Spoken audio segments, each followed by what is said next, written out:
नमस्कार, city post live में आपका स्वागत है। मैं हूं श्रीकांत प्रत्युष। अभी मैं आ गया हूं एक राजनीतिक दल के दफ्तर में और इस राजनीतिक दल का नाम आप जान लीजिए, दप्पा, सबका शासन। जी हां, मैं उसी पुष्पा प्रियम की पार्टी की बात कर रहा हूं जिसको आप प्लूरल पार्टी के नाम से जानते हैं और उसका अर्थ होता है दप्पा, सबका शासन।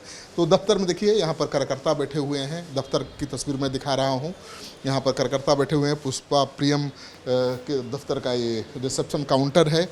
तो हर तरफ आपको चहल पहल दिखाई दे रही होगी और पुष्पा प्रियम लगातार इंटरव्यू दे रही हैं। देखिए, तस्वीर दिखा रहा हूँ मैं। पुष्पा प्रियम लगातार मीडिया से मिल रही हैं और सबको साक्षात्कार दे रही हैं। तो तस्वीर आप देख लीजिए पुष्पा प्रियम की।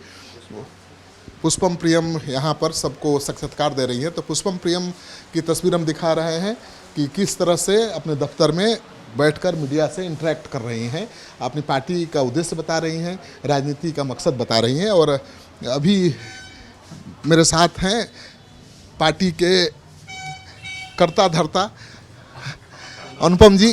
क्या चल रहा तैयारी चुनाव का? पहले तो पार्टी के कर्ता धर्ता नहीं है, सेनापति हैं अपने राजा के लिए लड़ाई कर रहे हैं। सभी सीटों पर तैयारी चल रही है। नई पार्टी हैं तो सभी 243 सीटों पर अपना प्रेजेंस बनाए रखना जरूरी है, वो आप भी समझते हैं। लेकिन हाँ, कुछ सीटें फोकस में हैं, कुछ सीटें हैं जिस पर हम लोग मजबूती से लड़ेंगे और इस बार उद्देश्य ये है कि किसी तरीके से सदन में पहुंचना है। कितनी सीटों पर मजबूती से लड़ेंगे?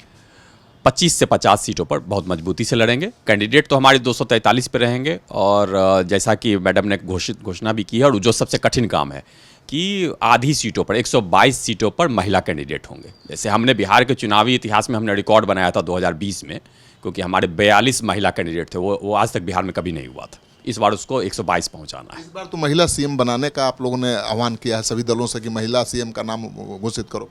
जी, हम लोगों ने वही चीज़ कॉल आउट किया है कि जैसे ये कह रहे हैं कि जिसकी जितनी संख्या उतनी भागीदारी, और राहुल गांधी जी बोल रहे हैं कि भाई जातिगत जनगणना फर्जी है। लेकिन एक चीज़ तो एकदम तय है ना, सच्चा है, वो ये है कि 50% महिलाएं हैं। तो भाई महिला सीएम बनेगी कि नहीं बनेगी, सबसे पहले आप 50% महिलाओं को टिकट तो दीजिए। इंटरनल आपकी डेमोक्रेसी तो होनी चाहिए ना, 50% महिला को टिकट दीजिए। और आप बोलते हैं बेटी बचाओ बेटी पढ़ाओ और माई बहन योजना लेकर के आए हैं, तो इससे बड़ा सम्मान और मान क्या होगा कि आप दोनों मिल करके महिला कैंडिडेट घोषित कीजिए। किसी को करिए, घर से ही कर दीजिए। सब लोग केवल महिलाओं का वोट लेना चाहते हैं, महिला सीएम नहीं चाहिए किसी? हाँ, नहीं चाहिए किसी को। सिर्फ वो, ये तो कार्ड खेलने वाली बात हो गई ना। माई बहन सम्मान की बात करते हैं, घर में तो है माई बहन जो सीएम बन सकती हैं, उन्हीं को घोषित करिए। हमें कहाँ दिक्कत है? आप परिवार की राजनीति करिए, उन्हीं को घोषित कर दीजिए सीएम कैंडिडेट, हमें दिक्कत नहीं है। एनडीए में भी बहुत सारी बेटियां हैं, उन्हीं को। में कौन हो सकता है? मीसा भारती हो सकते हैं सीएम? वो तो उनको तय करना है। उनके परिवार की 2-2 महिलाएं, राबड़ी जी को अगर इंक्लूड कर लें तो 3-3 महिलाएं हैं राजनीति में। तो कम से कम जो अब युवा हैं 2, वो तो हो ही सकती हैं, उन्हीं को घोषित करें।